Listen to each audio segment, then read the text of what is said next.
Rekomendasi film sci-fi untuk penonton dewasa. Meskipun film sci-fi biasanya dihadirkan untuk para penonton umum, namun ada juga film sci-fi yang khusus dihadirkan untuk para penonton dewasa. Film dengan genre sci-fi merupakan salah satu daya tarik yang luar biasa karena banyak diminati oleh semua fans. Dan inilah dia daftarnya.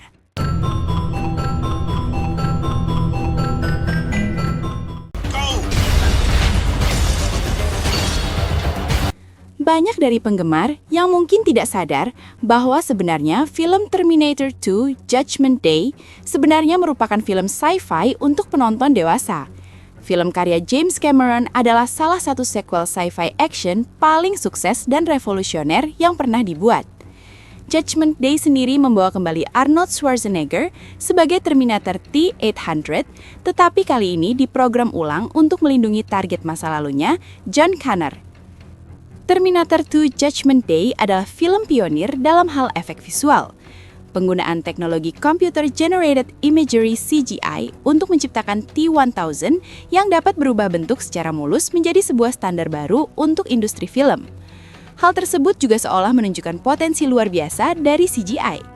Di balik aksi yang memukau, film ini juga mengeksplorasi tema yang cukup kelam dan kompleks. Rating R memungkinkan Cameron untuk menampilkan aksi yang intens, tembak-menembak yang eksplosif, dan tingkat kekerasan yang diperlukan untuk membuat ancaman T-1000 terasa nyata dan mematikan.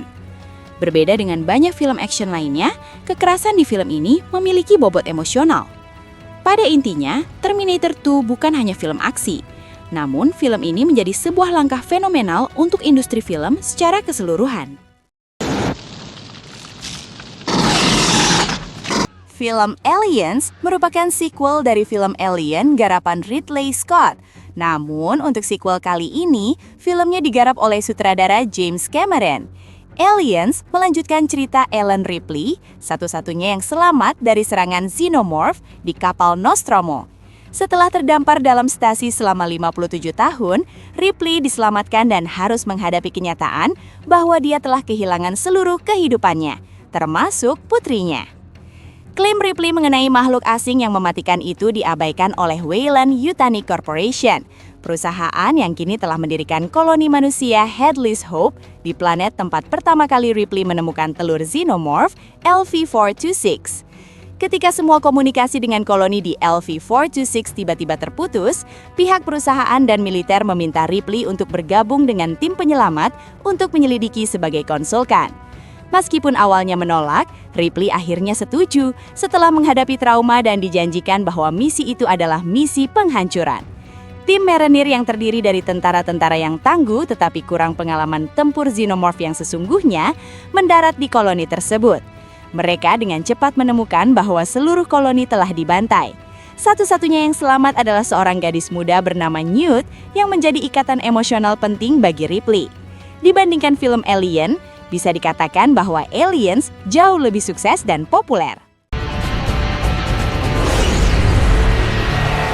Disutradarai oleh George Miller, film Mad Max Fury Road dianggap sebagai salah satu film action sci-fi terbaik dibuat dan meraih rating R karena menampilkan adegan kekerasan brutal dan gambar-gambar yang dianggap mengganggu. Film ini menghadirkan setting berlatar di dunia post-apokaliptik yang tandus, di mana sumber daya yang berharga seperti air dan bensin dikontrol oleh penguasa jahat. Plotnya sendiri berfokus pada Max Rokitansky yang bergabung dengan Imperator Furiosa untuk melarikan diri dari Warlord Immortan Joe. Keunikan film Fury Road terletak pada pendekatannya yang hampir tanpa dialog, di mana narasi didorong hampir seluruhnya melalui visual, desain, dan aksi. Miller secara brilian menggunakan efek praktikal, adegan berbahaya, dan koreografi mobil yang luar biasa, memberikan film ini rasa bahaya yang langka di era CGI. Setiap kendaraan, kostum, dan karakter diciptakan dengan detail luar biasa, sehingga membangun dunia atau world building yang kaya, menarik, dan unik. Film ini adalah contoh sempurna sci-fi modern yang menggunakan setting distopia untuk menyampaikan kritik sosial dan emosi yang kuat. Bukti kesuksesan dari film ini adalah bagaimana Mad Max Fury Road berhasil mendapatkan banyak sekali penghargaan bergengsi dan pujian dari berbagai pihak. Robocop garapan sutradara Paul Verhoeven adalah film action sci-fi klasik untuk penonton dewasa R, yang menjadi sebuah film satir dan gelap tentang korporat, media, dan status sosial di Amerika.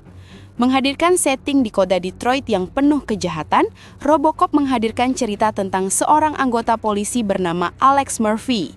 Dia kemudian dihabisi secara brutal dan dihidupkan kembali oleh perusahaan Omni Consumer Products atau OCP sebagai cyborg penegak hukum yang canggih bernama Robocop. Paul Verhoeven menggunakan kekerasan untuk menegaskan tentang rusaknya tatanan masyarakat dan kekuasaan korporat OCP yang memandang penegakan hukum hanya sebagai produk yang dapat dijual. Film ini secara tajam mengkritik kapitalisme yang tidak terkendali, di mana kepentingan pribadi dan keuntungan menguasai moralitas. Karena filmnya khusus dewasa, Paul benar-benar tidak ragu menghadirkan adegan yang bisa dibilang brutal. Adegan ketika Murphy dihabisi nyawanya benar-benar sangat mengerikan. Murphy benar-benar tidak lagi memiliki ingatan bahwa dirinya manusia, meskipun kemudian memori tersebut perlahan kembali. Robocop tetap menjadi salah satu film sci-fi yang tidak tergerus oleh waktu karena berhasil menyajikan aksi yang menghibur sambil tetap menyampaikan pesan politik dan sosial yang keras. Blade Runner menjadi film sci-fi untuk penonton dewasa lainnya yang disutradarai oleh Ridley Scott. Meskipun rilis di tahun 1982, film Blade Runner yang dibintangi oleh Harrison Ford dianggap sebagai mahakarya cyberpunk dan neo-noir yang visualnya melampaui masanya. Berlatar di Los Angeles versi distopia tahun 2019, film ini mengikuti Rick Deckard. Dia adalah seorang Blade Runner atau sebuah petugas khusus yang ditugaskan memburu para replikan, android yang sangat menyerupai manusia. Namun, suatu hari Rick Deckard mendapatkan misi untuk menyelidiki replikan yang sudah melakukan aksi kejahatan mengerikan di mana dia menghabisi manusia. Dalam proses penyelidikan tersebut, Rick kemudian menemukan fakta mencengangkan mengenai asal-usulnya dan juga tentang siapa dirinya. Hal ini justru membuat Rick mulai mengalami krisis identitas di mana dia mempertanyakan dirinya sendiri. Film ini memiliki rating R karena adegan kekerasan yang digambarkan serta tidak jarang juga menghadirkan adegan yang bersifat intim dan brutal. Selain itu, tema-tema dewasa yang dieksplor dalam filmnya juga jadi alasan mengapa filmnya mendapatkan rating dewasa. Blade Runner sendiri dianggap sebagai salah satu film berpengaruh terutama untuk genre sci-fi. Menariknya adalah ada beberapa versi dari film Blade Runner dan versi The Final Cut adalah versi yang paling diakui oleh banyak pihak.